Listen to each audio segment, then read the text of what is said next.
Good morning, good afternoon, good evening, wherever you're listening in from. And it's Heidi here. Welcome to Future Bites. This is the Future Green podcast where sustainability meets real world action.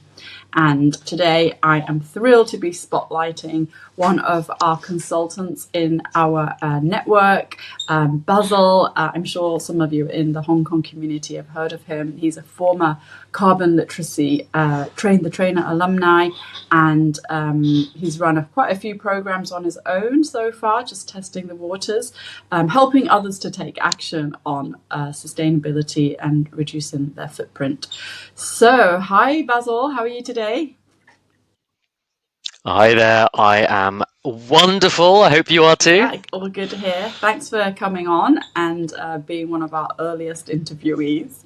I want to just dive straight into how you discovered sustainability because, as we just mentioned in our conversation, in Hong Kong, it's such a new progressive space to be delivering training in this space.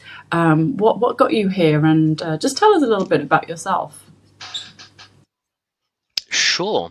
So I'll give you the short answer and the long answer. The short answer is that I studied chemistry at university, which gives me the Famous intellectual university. understanding. It's tolerably well known, University of Cambridge, and that gives me the intellectual basis for understanding the science. There's a lot of debate about the science about climate change, and I think being a scientist, gives you the intellectual understanding that the science is fairly settled. And then I have children. So I've got the emotional connection to wanting to have a good, clean environment for them to grow up in. By the time they're my age, that's when we're hitting 2050. We're hitting the net zero targets. We're hitting the kind of deadlines where if we don't get our act together, the world's going to be an unpleasant place for them. So that's the intellectual and the emotional connection with And you sustainability. also came from corporate, didn't Um, you? Because you were not always in this space. yeah, that's right. So I came to Hong Kong as a chemistry teacher, and then I got into the finance industry and spent a good number of years bouncing around fairly big financial services companies. My last job was at Manulife, and I was not doing sustainability. I was in a sales and That's marketing right. role, but Manulife has an excellent ERG program, employee resource groups. So many corporates will have a women's network or an LGBTQ network or a people with disabilities network. And I was active in that because I genuinely care about those things as well. But it gives you an infrastructure onto which you can build more things, and I started the sustainability hub. So That's where we the connected for the the fact first that you time. could that is how you and I Yeah, you were first looking met. for someone to speak um at your event. well, I mean, honestly, when you say that, it's a bit like saying, when did you first know of Heidi? It's like, when did you first know of Oh, Taylor come on. Swift? Like, everyone in the sustainability space knows Heidi Spirell, right? But that was the first time we worked Yeah. together. Um, but like being in an ERG meant that I had an email box, right? If I try and send an all employees email from Basel Kirmani at x.com, it'll say, sorry, you don't have the permissions to do that. But if you do sustainability hub at Yeah.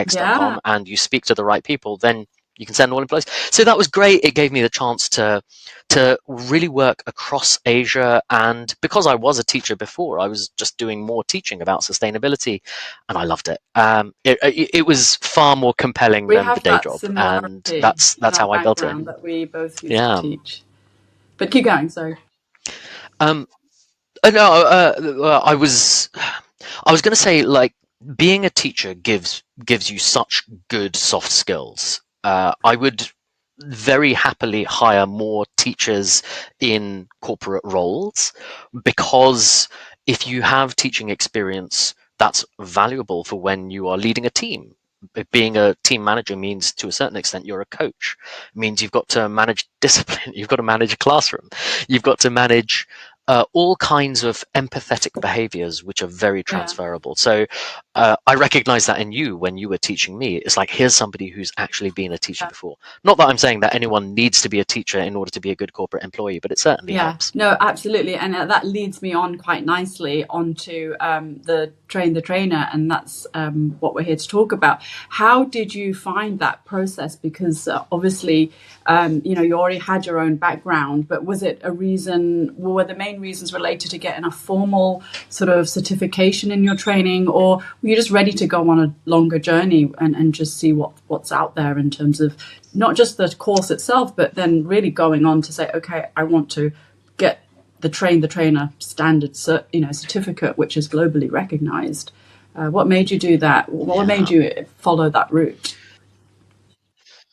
So we've already touched upon how you and I worked together when I was doing the sustainability hub. Uh, if I can just go back to those days, because that is relevant to answering this Mm, question.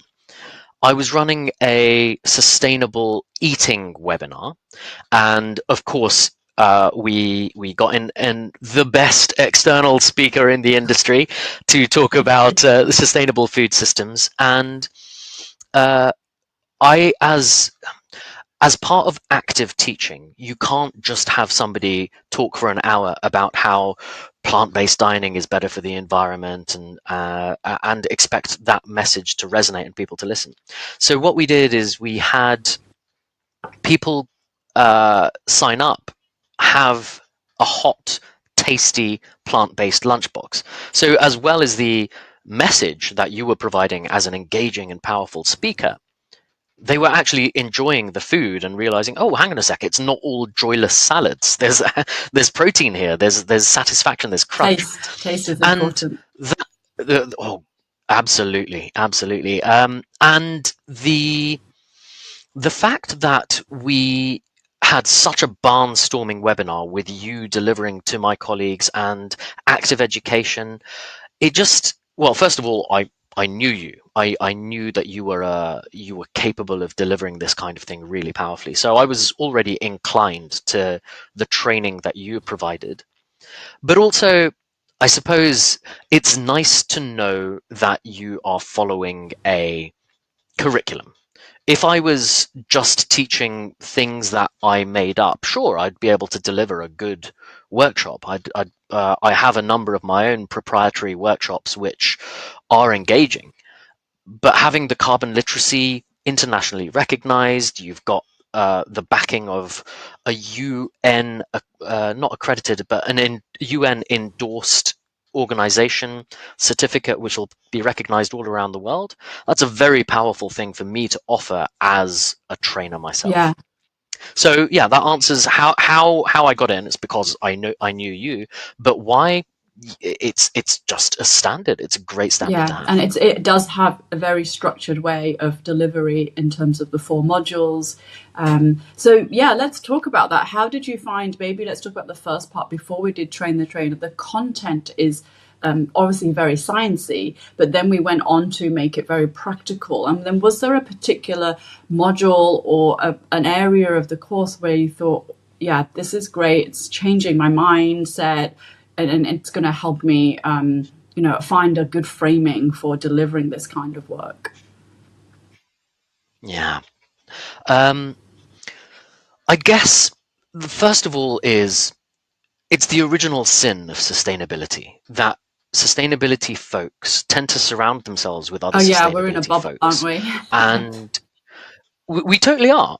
I don't know many sustainability practitioners who are friends with a Trump supporter, for example. Like we're so busy preaching to the choir that we end up missing what normies, I don't know if that's a pejorative, but what normies actually know and where they want to be learning.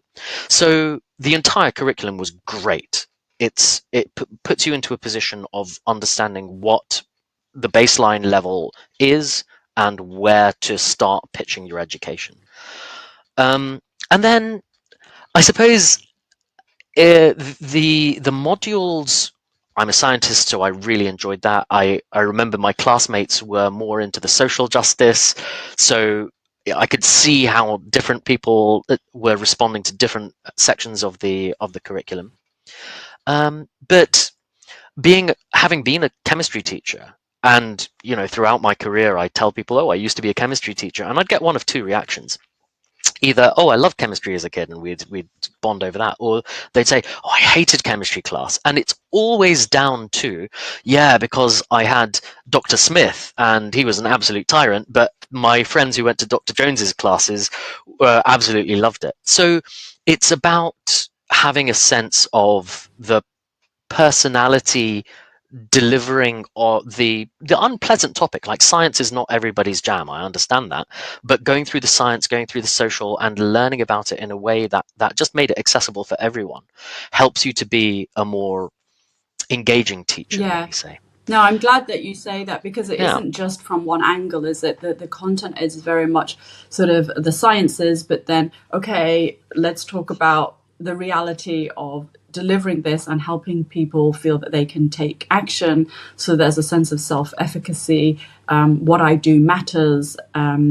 And I love that about the materials, that it really does go into this kind of the power of the individual, and what you can do for your community.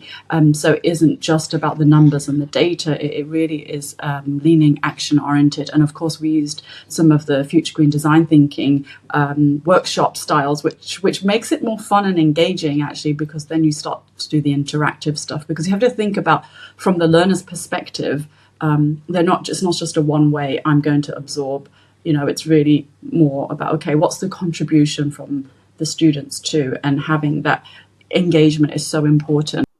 Hey, sorry for the interruption, but just in case you don't know who we are, I want to welcome you to the Future Green Future Bites podcast.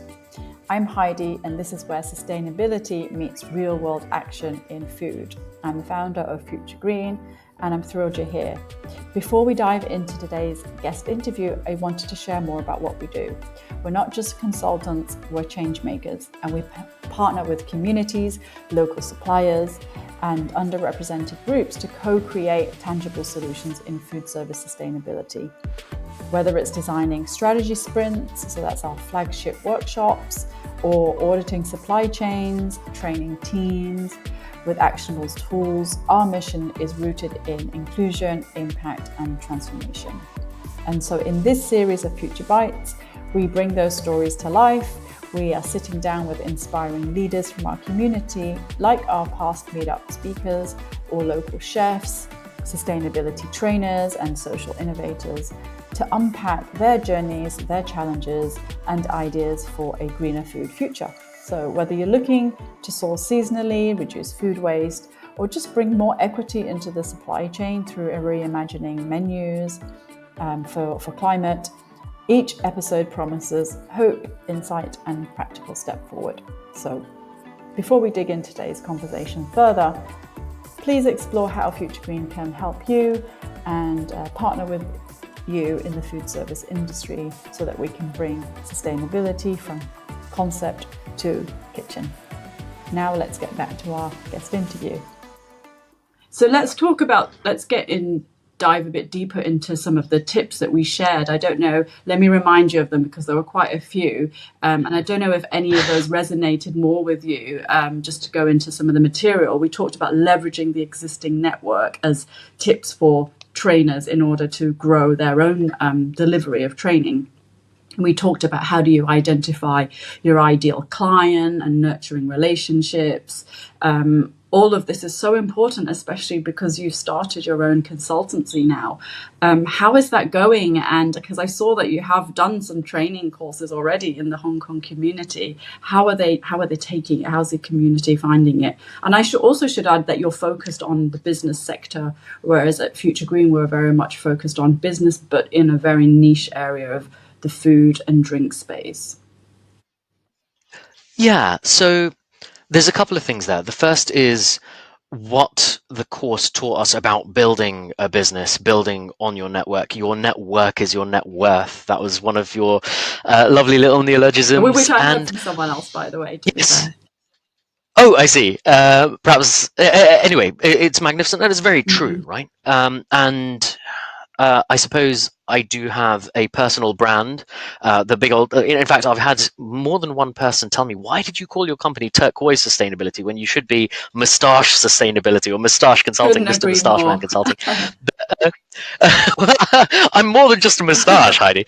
But yeah, no, the tips you gave about working with people, about having an alumni network, about you run the school community, but the fact that people want to know they're not alone, very valuable Yeah. as well. And we Um, talked about but like, sorry, just to interrupt, but just a moment before the call, we also talked about how do we mainstream now this whole idea of sustainability training, because we are so early in Hong Kong in terms of if this is a training journey, how do we get people interested in this topic? And if yeah. we become too many trainers, you were saying people are asking you, isn't it going to get too competitive? So share that Mhm. experience with us. Yeah. Uh, I mean, I guess a naive observer might see you and me, and we're both carbon literacy trainers, and thinking, hang on a second, why are you lushing it up on this very friendly looking podcast when you're both competing? And the reason that's not quite true is because we're at the stage where the pie is tiny. We really want to be growing the pie before squabbling over who gets what share of the pie. And, like you said, you are the food system sustainability. My carbon literacy is more for corporates. It talks about corporate regulations, listed companies, ESG reporting requirements in Hong Kong and Asia. So yeah, we're both teaching carbon literacy, but there's so much space for us both to be operating, to be collaborating and building something, because right now the pie in Hong Kong is Yeah, fairly we need small. to sort of get the message out there before we could actually sell the thing. And it's always been like that Mm. for the last 7 years, even for us. I think there's two things I want to add. The first is, how do you get people thinking about this? How do you get them thinking that this is something that they want to care about? Now, there's two things there. The first is make it personal, right? I do a lot of work in terms of gender equality, gender equity, and the Women's Foundation in Hong Kong, they do magnificent work, and their Male Allies program is for men who want to use the influence that they may have to contribute towards gender equity in the workplace. And when you go around the table in these Male Allies programs, you often hear, why did I get involved in male allyship? Well, we had our baby and I was holding her in my arms and I realized, what kind of world is she growing up in? What is her future going to be like in this man's world? Wait a minute, I'm a managing director, I'm a CEO, I have the influence to change this. So you could go down the route of saying, oh, you're a bad person because until it impacted you personally or your family personally, you did not care about this. But I would say, welcome to the fight, brother. Like, now you understand it, now you have a personal connection. I don't really care about the journey or how long it took to get you here. A convert is worth 1,000 saints. So making things personal is how you can get people interested in it. I was at a company where the CEO got very interested in climate change because they went to their favorite ski resort and there was no snow on the mountain, and they said, why is there no snow? And the resort staff said, well, climate change. And he said, well, I'm a CEO, I'm a powerful individual, so let's see if I can start doing more on the ESG front. Absolutely.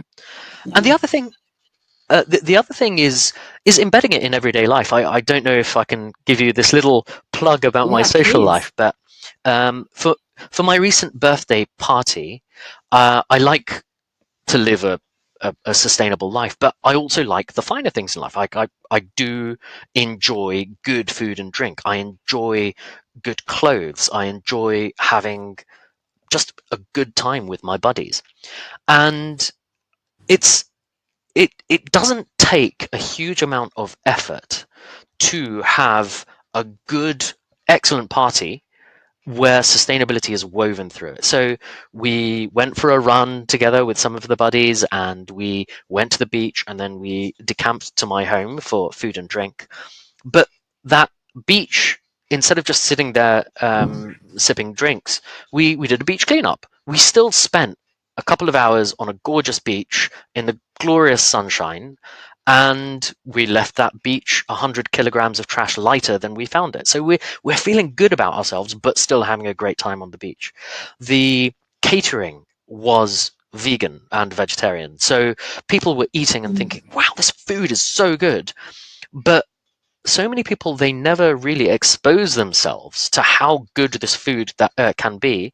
And when you can make it personal, when I have 50 or 60 people who are eating fabulously well, groaning with pleasure as they're eating these Oklahoma onion burgers. So, fun fact, Oklahoma onion burgers were created in the Great Depression when Oklahomans, very poor, couldn't afford the beef, so they grilled a load of onions to stick in it. So I've never tried that. you can. Oh, they're so good. Yao, I don't know if it's appropriate for me to give a Go plug ahead. for another company, but the Yao Veggie Diner in the Mills, I love that place. And they did the catering, and we had some vegetarian, some vegan, amazing food. And I would, going back to getting people a personal involvement, when you can give people an understanding that vegetarian food does not have to be joyless salads all the time, and you can actually have a really good time, you can have high quality food, you can have drink which is up there with Bollinger in terms of quality but comes from a sustainable company, then people start thinking, hang on a second, this isn't the sackcloth and ashes kind of world that I always thought Yeah, it would be. So making it personal, giving people the exposure, which for me it's fine. I had to order catering anyway, so I just go to my sustainable roster of restaurants and get the food in. I would have got it from one place or another, and it I just love worked. that, weaving it into the everyday. It really is about embedding sustainability into your life, and your values should not just be either at home or at work. I mean, you kind of should be living and breathing them throughout. And I love that you said, we discussed it in the course, didn't we, around how do you personalize it so that it doesn't feel, climate change and sustainability doesn't feel like something that is unreachable. How do you make it something so that people will feel emotionally driven to change? I completely agree. I think this is something that we in the sustainability world have historically not learned the lesson from. We talk in terms of negatives. We need to fly less. We need to eat less meat. We need to uh, reduce our consumption. And I think that's not a very compelling story. If you find the positives, and I'll give you, let's say, two examples. One is AI, but the other is cooking. Right? I'll start with the cooking one. I recently, my old gas hob gave up the ghost, and I was replacing it. And I know that induction is the more sustainable solution. Bought the induction cooker, and do you cook on induction, Um, Heidi? Have you So ever we used it? have used it. So we've recently realized that you need those pans, specific pans. So I guess it depends on what time. But Mm, it's like electric cars. You wait for something to die before you kind of replace it. And so we do still have yeah. gas in some kitchens. I absolutely endorse that, and I cook on cast iron, so that works with induction anyway. But now we have that cooker. It it's faster. Like you can get a pan of water boiling in faster than my kettle goes, and my old gas cooker took a lot longer.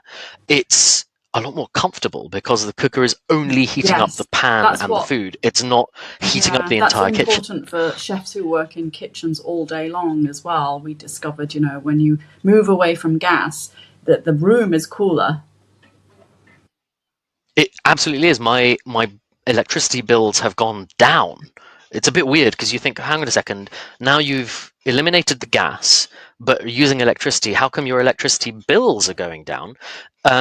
Now, I need to go through a kilowatt hour by kilowatt hour analysis, but I honestly suspect that it's because we cook 3 times a day, and in the summer you've got the air conditioning going, and that air conditioning just does not operate as hard when the food is being cooked and not the entire house. So it's faster, it's cheaper, it's easier to clean, it's just a joy to use. That's good that it's And easy you've to not clean, isn't it? mentioned. That's a massive job. Oh gosh, it's things you don't even notice. Now, I don't want to like whitewash it. There is a downside, and it's not trivial. When you are making eggplant, it's really nice to be able to char the skin a little bit and get that smoky flavor. You can't do that on an induction Mm. cooker. But that's pretty much the only downside I can find, which, in terms of making people's lives better, that's a positive story. You're not saying, hey, stop cooking because it's bad for the environment. You're saying, this is just a better Yeah. outcome. It's so good. The other angle is I was at the Rethink Hmm. conference, and a number of people, uh, with AI being the big buzzword these days, were saying, "Oh, I'm really apologetic because I'm an AI practitioner, and AI is evil because it uses so much electricity." But we can reframe that. We in the sustainability world can say, "Habibi, the AI is using electricity. We know how to make electricity green, right? The fact that you are buying electricity from the grid, yes, of course, in Hong Kong, the grid is very coal heavy, but we can ask the government, we can ask the the electricity service providers to greenify their operations, to add more renewables into the Mm. mix.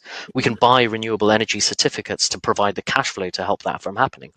If we live in a world where the electricity supply is greener and where people are electrifying their consumption, so instead of gas burners, they're using induction, instead of gas cars, they're using electric cars, instead of whatever old fossil fuel powered technology they're using, electrified Mm. technology, then we're having better, faster, cleaner, quieter outcomes.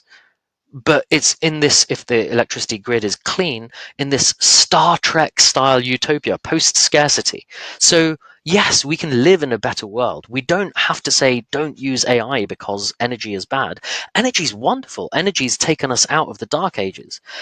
And energy has evolved. People used to use dung fires, and then they moved to gas fires, and now they're moving to electric induction. And this is a good thing. We don't need to be talking in terms of sustainability is such a Yeah. pain. And I think that's a very powerful compelling Yeah, and I message. think if you've been in Hong Kong in the recent years, you'll have noticed that EVs are everywhere, aren't they? Which speaks to the government's ability to switch people over, because that's the big challenge, isn't it? Changing behaviours, changing mindsets, switching things up. And if we've always known how to do things one way, it really is tricky to get people to take the time to consider that we can move to a more sustainable option without it being painful, without it feeling like a sense of loss, like you alluded to earlier on. It's not less, but how can we frame things as more of something else? So it's, yeah, I really like that you use those analogies. So just to move ahead, I wanted to ask you about some of your experiences and projects that you've been, that you have on the horizon. Anything coming up that you want to share with us? So, with I would say that the big impact for what I'm trying to achieve is to make sustainability something that people just do automatically. Now, I'm going to put on my old corporate hat. And when I was in marketing, for example, I would never release an advert saying, if you buy this mutual fund, we guarantee that you will triple your money within 6 months. And the reason I would never even draft an ad like that is because I knew the compliance team would just not let it go to print. So I was wearing my own little compliance hat without being a trained lawyer, without being a compliance officer myself. right now, I think the problem is that with sustainability, um, the baseline level of knowledge, sorry, the average level of knowledge is zero. You get some companies which have very good sustainability teams, and the sustainability professionals I know in Hong Kong are generally really good, but they're all concentrated in that one department. And so you have um, Wendy from the marketing team. Oh, Sorry. Keep going. no worries. Um, the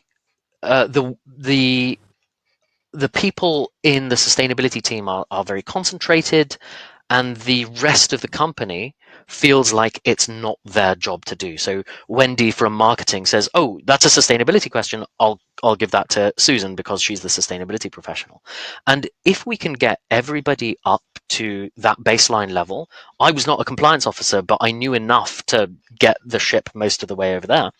But we need to be doing that for everybody in sustainability. HR professionals have their hands on some sustainability levers. Tech, finance, so many people can be changing their jobs very, very mildly, but in And a that's way where which the is carbon literacy training moving. is so good, because it helps the different business units realize they all have a role to play. Like you said, with HR, who's Yes. booking the flights? If you're having an event abroad, this person must be aware of, the ability to reduce emissions by the flights they choose, or trains. Maybe they should be booking trains instead, especially if in Europe, which is easier. And so it really speaks to like the cross business functions, and as you say, like putting it across the businesses, embedding little sustainability related KPIs for everyone's role and not just in those few.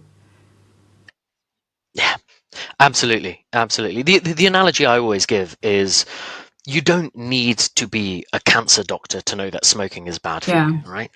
But you don't need to be a personal trainer to know that doing a bit of exercise is actually pretty good for you.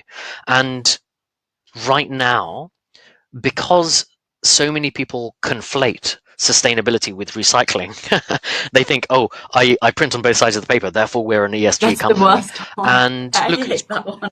It's like the it, straws, like removing the it, straws from restaurants, like, 10 years ago. yeah, and look, it is confusing. There is a lot to learn, and I don't want people to feel that they need to be a PhD in order to do these kind of things. But just get the basics. Know what uh, a carbon emission is, what a CO2e is. Know why we are doing it. I mean, it's very abstract right now, but for example, the typhoon that we recently had in Hong Kong was made more severe by climate change, and these typhoons, people are saying, "Oh man, it's really annoying that the typhoon season is extending," and people are saying, "Oh, this summer was much hotter than normal." Yes, it's actually going to be the coldest summer for the rest of our lives because the trend is that it's just going to get warmer and warmer. So this is why we're doing it, and it's not that hard to fix things. But let's make a start. Let's pull in the same Yeah, direction. I couldn't agree more. And I feel that as soon as people start to talk about climate change in a way that it's not intimidating, just have start the conversation, have a few questions, or even just have a few facts that you can share with others. It just opens the conversation. And for me, I think it's really important to make the conversation feel accessible to the layman, because as we've heard a few times in our conversation, our peers, we're in a bubble, we're talking to our own, singing to the same, what is the expression? To Yeah, Preaching to the preaching to the choir. choir. And so we really need to get out of that space and just assume people don't know, and start conversations, from scratch, and that's okay. And so again, that's what Yeah. I love about the Carbon Literacy Project. It's just, as you know, it's just 8 hours to get certified. So you can do it in a day, if you're really short for time. But having that to start with is really nice, because then you can start to open up other conversations from it. Okay, so just to wrap up, because we are almost running out of time, Basil, what's the advice that you Sure. might give to anyone thinking about getting into sustainability consulting? And we talked about a little bit about competition, and it's not really a thing. I know my approach is very much the abundance mindset. There's enough to go around. What is your advice for anyone pivoting, thinking about moving out of what they do and into sustainability as a form of as a livelihood? Yeah, I would say the community certainly in Hong Kong is lovely. I think we're all pie growers rather than pie snafflers. So make a name for yourself. Get that network up and running. I'm going to give a slightly curveball answer over here as well, and that is, while I love the idea of there being an army of sustainability advocates and professionals who can really build a center of expertise in Hong Kong on sustainability, another angle to approach it is to be the champion for it in your existing role. If you are an expert level human resources person and you can be the champion for sustainability in the HR department, then maybe that gives you more of an impact because you're leaning into something that you can already do. Become a carbon literacy trainer within HR. In HR departments, you've got L&D, learning and development teams, and they often have leadership training. When I was a corporate chap, I often had day-long trainings doing leadership training, doing public speaking training. Sustainability training was never there. HR, come on, do this. In tech teams, they never analyze how much the scope 3 emissions from using one supplier versus another. So that's another angle of doing it. But if you do want to go down the sustainability consulting route, have some institutional backing. And the Carbon Literacy Project is a great way of setting about doing that. Oh, thanks. That's fantastic, Alwell. Your journey is such a powerful one, and it really goes to show sustainability education doesn't, have to be someone who's taken a degree in, in the ESG. It really can start at any level, and that's what I love about carbon literacy. It really is just get the basics done, and then you can start taking it up, and just start small. I think. Is a good message as well. So thanks for being here, Basel. It's really great to hear your story. I can't wait to just keep following you as you grow. And you're absolutely right. You need to have your backing come from, your network, as we said. Your network is your net worth, and really slowly grow that way through the people you know. And your passion, of course, which for you, it's very much in the corporate space. So good luck to you. And thanks for being here. Take Thank care. you. Thanks for having me. It's been a delight.